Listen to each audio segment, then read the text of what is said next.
What is going on, Pretender here, back with another Honkai Star guide, and today I'm here with the full pre-farm guide for the upcoming 3.2 second half character being Anaxa. In this video I'm going to take you over everything you do need to know, including general materials such as credits amounts and books. I'll be taking you over the stagnant shadow materials, trace materials, what Echo of War to farm, and then also relic sets and planar ornament recommendations on what you should be farming for him. Do note this video will only be accounting from taking Anaxa from level 1 to level 80 and maxing out all his traces, so his light cone will not be accounted for this video. So I want to say before I get into the video, if you guys found this video helpful in any way, shape, or form, drop a like would be greatly appreciated. If you're new or haven't done so already, be sure to subscribe and turn on the bell icon for future videos like this along with all other types of Star content, and let's get straight into the video. So starting it off with the general materials you will need. Purple books wise, you will need about 290 purple books in order to completely get them up for level wise. Credits wise, you will need roughly about 3.9 million credits. And for Tracks of Destiny, as he is a 5-star character, he will need a total of 8 Tracks of Destiny. And for the common materials, he'll be using these new ones that we did get relatively recently just down here. And you will need a total of 56 of the green ones, 71 of the blue ones, and 73 of the purple ones. You probably don't have too much, or if you summon for more recent characters, you probably already used up a lot of them, so just be sure to set your assignments to them. And if you're watching this, let's say in the future where he's about to release, you can just go track them and then kill the enemies there. Should not take you too long, especially if you do have someone like Acheron who can just get it over with right away without you actually going into battle. So you don't have to stress about these too much, so it's very easy to get that out of the way. For the Stagnant Shadow Ascension materials, he will be using the one from the Shape of Gloam right here in the Penacony Grand Theater, and you will need a total of 65 of these in order to completely ascend them. Stagnant Shadow is super easy to knock out the way first, so past the common materials, you just want to get this out the way first, as you really only need about a full stamina bar and a very little bit extra. And the moment you've done it, you don't have to worry about it at all, and as I mentioned, it's very easy to get out of the way, so I recommend doing Stagnant Shadow before anything else. For the trace materials, as he is an Air Edition character, he will actually be using the butt of Air Edition from the Penacony Grand Theater, so not Rivet Town, not the old one with the keys, but rather the one from the Penacony Grand Theater. So be sure you don't actually farm the wrong ones, and you will need a total of 18 of the green ones, 69 of the blue ones, and 139 of the purple ones. Moment you're done Stagnant Shadow, I recommend starting this right away because traces are very cringe to farm, so you will be farming these for quite a while. So again, the moment you do end up finishing actually getting the Stagnant Shadow materials and also whatever common materials, I recommend starting this as soon as possible. As this video does go up, you still do have a little over 2 weeks, which will be definitely plenty enough time to get all these done to completely max his traces, but it's still best to start as soon as possible. For the Echo of War material, he will be using the one from the Sunday boss, and you need a total of 12 of these. Echo of War is also very easy to farm as you have 3 times to do it a week, and it's not like Genshin where you only get to do them once per week pretty much. You can actually just use all 3 attempts on this, and that's going to give you plenty. So just be able to make sure you have enough of that. Very easy to get 12 out the gate. Now for some relic options for his actual relic sets and what I do recommend farming. This does actually depend on what you do want to do for yourself. The best one for his actual personal damage is actually 4-piece of the Genius set. 2-piece is useless since he doesn't do quantum damage, but the 4-piece gives him 10% defense ignore when the wearer deals damage to a target enemy. And if they have quantum weakness, you get an additional 10% defense ignore, so up to a 20% defense ignore. And since Anaxa is able to implant every single weakness on the enemy, which would include quantum of course, you are able to practically have a free 20% defense ignore, and the reason this is his best for his damage is because in his base kit, he already gives himself up to 28% defense ignore. You combine both of them together and that is 48% defense ignore on its own.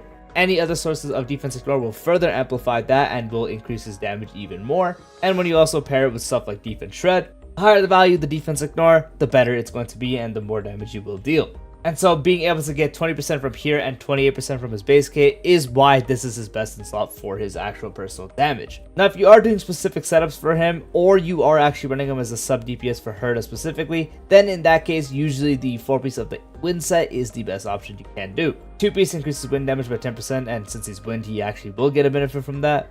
And the 4-piece after the wearer uses their ultimate, their action is advanced forward by 25%. So this will allow you to actually accelerate your rotations and get to attack more. The more you attack, the more energy you can get back, and the more you can recycle the actual 4-piece effect. And since you get more output, you can constantly keep the debuffs that he applies and the weaknesses on the actual enemies that you are attacking.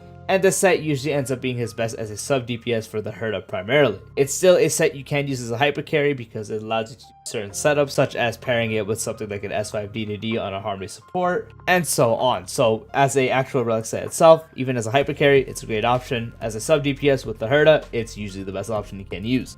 Another fantastic set is 4-piece of the Scholar set, which 2-piece increases crit rate by 8%, and 4-piece increases damage dealt by skill and ultimate by 20%, and after the wearer uses their ultimate, they get an additional 25% increase to damage dealt for the next skill. So as he is also a crit-based DPS, the 8% crit rate is helpful, and his main source of damage is his skill, but ultimate also does play a good role, as his ultimate does deal very solid damage, and the time you use the ultimate, the next time you do use the skill will do even more damage. So this is giving him crit rate and also buffing his main sources of damage and further amplifying the main source of damage when you do use your ultimate, which would be his skill. And so that's why Scholar is a great option and is honestly a better option you can farm over the others, just because Scholar is way more efficient because the next set is Relieved Ordeal, so you're getting 2 really good sets for your stamina. Genie set may be the best for his damage, but Scholar isn't too far behind. Wind set is usually for specific or sub DPS specifically, but still in those cases Scholar does work best and is just the most efficient you can farm, because if you take a look at the Genius set, the other set you get is the Guard set, which practically no one really uses anymore, and then when it comes to the Wind set, the next one is the Ice set, which also practically no one uses this anymore, so it's not really efficient for your Trailblaze power. But past those 4 pieces, it is just combining 2 pieces, so you can do 2-piece Scholar with 2-piece of the actual Wind set, or 2-piece of one of those and combine it with 2-piece of one of the attack percent increasing sets, so Musketeers. It also works with the 2-piece Dot set. It also works with Wind Soaring or the Hero set. And I did forget to mention this, but you can also use 4-piece of the debuff set. 2-piece gives 12% increased damage dealt to enemies with debuffs.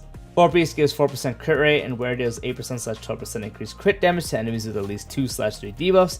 After the wearer inflicts a debuff on the enemy, aforementioned effects increase by 100% for 1 turn. So increasing damage to enemies with debuffs, which he does debuffs, so he's able to do that on his own. Gets free crit rate and also does more crit damage, and he actually is able to proc the aforementioned effects increase since he does apply debuffs. So if you are actually able to have 3 debuffs and have him proc the set in battle, it's another very powerful set you can use as well. And then when it comes to his Planar Ornaments, his best for his damage is Rule in Arena, giving you 8% crit rate, and when the wearer's crit rate does reach 70% or higher, damage dealt by basic attack and skill increases by 20%. Unfortunately, there's not one for both skill and ult, but there are times where you may have to use a basic attack and he is able to automatically proc a skill if you do have the right debuff on them. But as this is increasing his main source of damage, which is his skill, is why it's the best one you can use. But another great option, if you are pairing him with the Herda or you're running him as a hyper carry with someone like Jade, you can also use the Ismo set. If I could find it, here it is, Ismo set.